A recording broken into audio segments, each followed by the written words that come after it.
শোল মাছের মাথা দিয়ে লতি দিয়ে রান্না করব। তাই মাথা দিয়ে দিলাম পেঁয়াজ, তেল, হলুদ গুঁড়ি 1 চামচ, মরিচ গুঁড়ি 1 চামচ, রসুন 1 চামচ, লবণ আধা চামচ দিয়ে ভালোভাবে কষিয়ে নেব।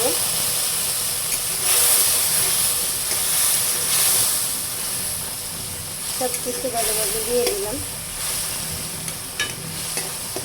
দিয়ে ভালোভাবে কষিয়ে নেব। কষিয়ে নেওয়া হয়ে গেলে এবার আমি লতির মুখিগুলো দিয়ে দিব, দিয়ে ভালোভাবে কষাবো। কষানো হয়ে গেলেই পরিমাণ মতো পানি দিয়ে দিব।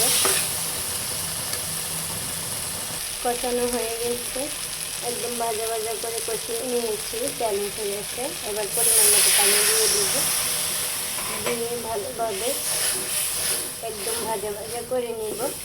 এগুলো কিন্তু কচু গাছের গোড়ায় যে মুখিটা হয় ছোট ছোট, সেগুলো আমি সিদ্ধ করে ছাড়িয়ে নিয়েছি চামড়াগুলো। এখন শোল মাছের মাথা দিয়ে ভালোভাবে ভাজা ভাজা করে নিব, একদম শুকিয়ে নিব। জল দিয়ে দিলাম, কিছুক্ষণ চুলা জাল করে নিলেই শুকিয়ে যাবে। হয়ে গেছে, এখন টমেটো দিয়ে দিব। টমেটো দিয়ে নাড়াচাড়া করে ধনিয়া পাতা দিয়ে দিব।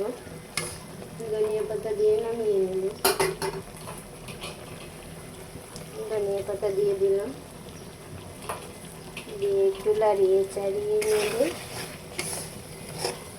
কচুর লতি দিয়ে মুখি দিয়ে রান্না রেডি। শোল মাছের মাথা দিয়ে একটু টমেটো দেওয়ার কারণে একটু টক টক লাগবে, আর গলা চুলকাবে না। রান্না হয়ে গেছে, এবার নামিয়ে নিব। নামিয়ে নিলাম।